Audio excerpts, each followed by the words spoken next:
Comme j'en ai pris un petit peu l'habitude depuis quelques semaines, depuis le confinement, je viens vers vous pour vous informer de l'avancée de ce que nous mettons en place.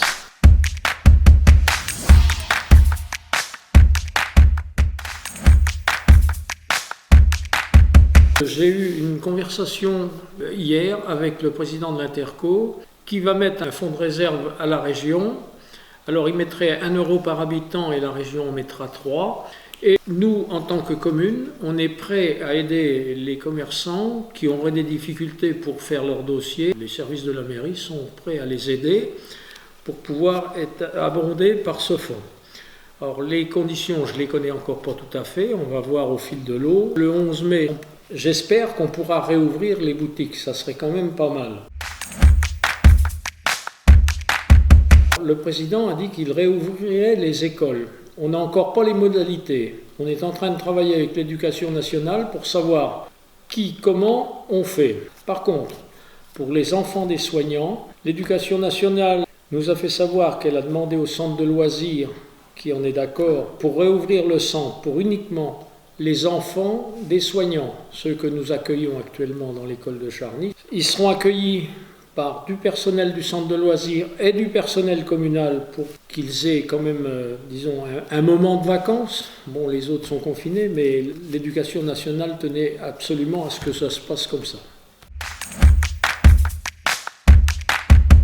Les permanences qui normalement étaient prévues ne sont encore pas à nouveau reprévues, mais sachez que vous pouvez télécharger donc sur le site de la commune les dossiers. On vous tiendra au courant quand on refait les permanences avec l'éducation nationale et nos services. Pour l'instant, sachez qu'il n'y a rien de perdu, nous y arriverons. Nous avons commandé hier 5000 masques à l'Association des maires de France, puisqu'ils ont un contact et on peut les avoir. Alors ces masques serviront en premier lieu, je le dis tout de suite, au personnel en contact avec le public, c'est-à-dire après la réouverture, certainement les secrétaires de mairie, les personnels qui travaillent dans les écoles, enfin tout le personnel déjà qui est en contact avec le public. Après on verra, je suivrai les directives de la nation pour la distribution. Du côté des bénévoles, nous avons des fabrications de masques, des gens qui se sont mobilisés, et là je les en remercie sincèrement. La commune a commandé du tissu, du molleton, des élastiques et du fil. Les couturières bénévoles, qui sont un certain nombre, il y en a qui vont préparer les kits, c'est-à-dire découper les tissus, il y en a d'autres qui coudront. Toutes les fournitures seront distribuées au porte-à-porte par les services de la commune. Notre objectif dans un premier temps, c'est d'en faire 500. Ce seront des masques lavables, c'est déjà quelque chose d'important. Une lettre va vous être envoyée de façon à vous informer de ce que la mairie a mis en place pendant cette période de confinement, parce que je me suis rendu compte que tout le monde ne regardait pas ce qu'on faisait. Le journal, reprend un petit peu, mais pas beaucoup.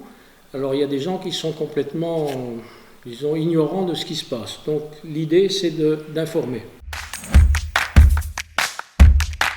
La boulangerie que nous avons mis à disposition des producteurs, nous avons la ferme des Bedins qui va venir aussi. On va faire un circuit et tout ça, il faut bien le savoir, ne marche qu'en drive, c'est-à-dire par commande, de façon à ce que chacun puisse avoir sa commande de prête, on prend, on paye, on s'en va. On peut encore accueillir un producteur, puisque 3 ça marcherait. Au-delà, il faudra ouvrir une autre journée, ce qui ne nous pose aucun problème. Et d'ailleurs, sur le site, nous avons la liste de tous les producteurs du territoire qui peuvent prendre des commandes. Les déchetteries, j'ai eu le président de la communauté de communes hier au téléphone. Il pense les réouvrir que pour les professionnels et sur rendez-vous. Ça veut dire pour vous, habitants, les déchets verts, soit vous les mulchez en tondant, soit vous faites un tas dans le fond du jardin pour faire du compost. Les tailles de haies, ne les brûlez pas, c'est interdit. Surtout en cette période de sécheresse, c'est encore pire, mais c'est interdit toute l'année. Donc ça veut dire que si vous vous faites prendre à faire brûler un tas de déchets, c'est 450 € d'amende. Je crois que c'est pas négligeable, il faut y faire attention. Toutes les semaines, je mets 1 à 2 équipes, ça dépend, pour récupérer des dépôts sauvages. Il me semble qu'un peu de bon sens devrait jouer, parce que c'est pas normal qu'on soit obligé de récupérer vos déchets dans des lieux qui ne sont pas appropriés. Je sais que la déchetterie est fermée, mais tout de même, essayez de les conserver, mais ne nous faites pas des dépôts sauvages. C'est du temps perdu, c'est des risques, c'est plein de choses. Donc voilà, j'en appelle à votre civisme. Je vous souhaite une bonne fin de semaine et à la prochaine fois quand j'aurai des choses à vous annoncer. Je vous remercie de m'avoir écouté.